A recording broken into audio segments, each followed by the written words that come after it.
अपने देश के योद्धाओं को दुश्मन देश की सेना में भर्ती करवाकर जासूसी करने की प्रथा हजारों सालों से चलती आ रही है। चाहे वो रोमन साम्राज्य हो या कोई भारतीय साम्राज्य, हर बार किसी न किसी साम्राज्य द्वारा अपने दुश्मन को युद्ध में हराने के लिए अपने किसी जासूस को उसकी सेना में शामिल करवाया जाता था।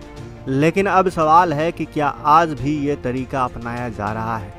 क्या आज भी अमेरिका के फौज में रूसी सैनिक अपनी पहचान और वेशभूषा बदलकर काम कर रहे हैं? क्या अमेरिकी सैनिक रूस के फौज में रहकर उसके खिलाफ जासूसी कर रहे हैं? या फिर भारत और पाकिस्तान के बीच भी कुछ ऐसा ही चल रहा है? भारतीय सैनिक भी अपनी वेशभूषा बदलकर, अपनी पहचान बदलकर पाकिस्तानी फौज में काम कर रहे हैं और पाकिस्तान की सीक्रेट जानकारी भारत सरकार को पहुंचा रहे होंगे। इसके बारे में तो कुछ कहा नहीं जा सकता, लेकिन अभी जो खबर निकलकर सामने आई है वो भारत की परेशानी को बढ़ा रहा है और ये भारत की सुरक्षा के लिए सबसे बड़ा खतरा भी माना जा रहा है। आखिर भारत में ऐसा क्या हो गया जिस वजह से भारत की सुरक्षा पर अब सवाल उठ रहे हैं? जानेंगे आज की इस वीडियो में, तो वीडियो के अंत तक बने रहें दोस्तों। दरअसल दोस्तों 5 जून को विष्णु चौधरी नाम के एक याचिकाकर्ता ने पश्चिम बंगाल के हाई कोर्ट में ये अर्जी पेश की कि भारत के अंदर जो SSB, SSC और GD परीक्षाएं होती हैं उनके मदद से पाकिस्तानी नागरिकों के नाम बदलकर, यानी उनकी पहचान बदलकर उन्हें इन परीक्षा में बैठाया जा रहा है और फौज में भर्ती होने के लिए सभी मान्यता को क्लियर करके भारतीय सेना में भी शामिल हो रहे हैं। इस याचिकाकर्ता विष्णु चौधरी का कहना है कि इस काम को चलाने वाले रैकेट में उसके रिश्तेदार भी शामिल हैं और उन्होंने ही ये जानकारी विष्णु चौधरी को दी है। इसके बाद से ही विष्णु चौधरी को जान से मारने की धमकियां मिलनी शुरू हो गई है।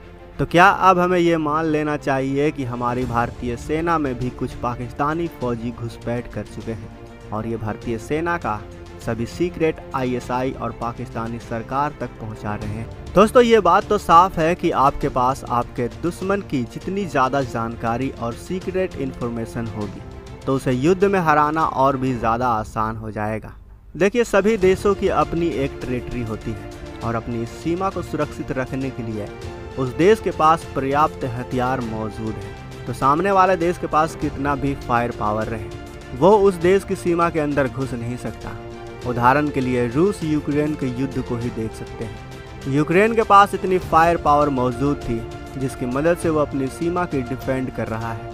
अब भले ही रूस के पास यूक्रेन से ज़्यादा हथियार हो, लेकिन फिर भी वो सीमा पर एक लिमिट में हथियारों का इस्तेमाल कर रहा है, क्योंकि सभी हथियारों को इस्तेमाल करने की जगह सीमा पर होती नहीं। इसके अलावा अगर रूस ऐसा करता भी है तो उस पर मास डिस्ट्रक्शन का ठप्पा लग सकता है जिसमें ह्यूमन राइट्स वाले उसके खिलाफ हो जाएंगे।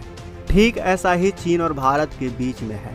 भारत के पास S-400 मिसाइल सिस्टम है जो हवा से आने वाले किसी भी खतरे, चाहे वो चीनी लड़ाकू विमान हो, न्यूक्लियर मिसाइल हो या कोई एयरबोर्न हथियार हो, भारत उसे हवा में ही ख़त्म कर सकता है। इतना ही नहीं, भारत के पास जो खुद का एंटी बैलिस्टिक मिसाइल सिस्टम है जिसे अब हम समुद्र में भी तैनात कर चुके हैं ताकि दूर देश से आने वाले किसी भी इंटरकॉन्टिनेंटल बैलिस्टिक मिसाइल को इंटरसेप्ट कर उसे भारत की धरती में गिरने से पहले ही रोक सकें।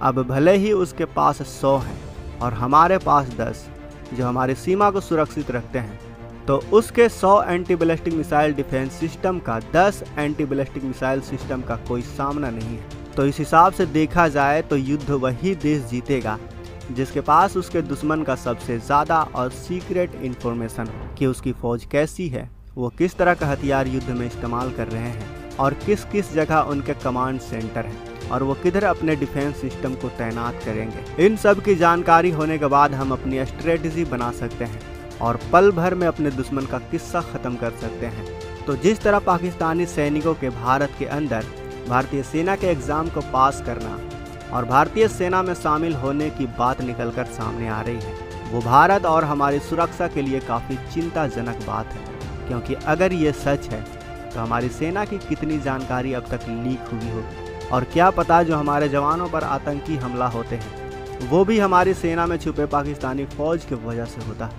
क्योंकि इन्हें ये पता रहता है कि भारतीय जवान इस इलाके से इतने बजे गुजरेंगे और इसके बाद वो घात लगाकर बैठे रहते हैं, हमारे जवानों पर हमला कर देते हैं। अभी जिन 2 पाकिस्तानी नागरिकों के नाम बताए गए हैं वो हैं जयंत कुमार और प्रद्युमन कुमार, जो बैरकपुर आर्मी कैंप में अपनी सेवा दे रहे हैं। अगर यही पाकिस्तानी नागरिक हमारे DRDO और इसरो में भी घुस जाएं, जहां हमारे काफ़ी सीक्रेट्स हैं, तो ये हमारे लिए काफ़ी ख़तरनाक साबित हो सकता है।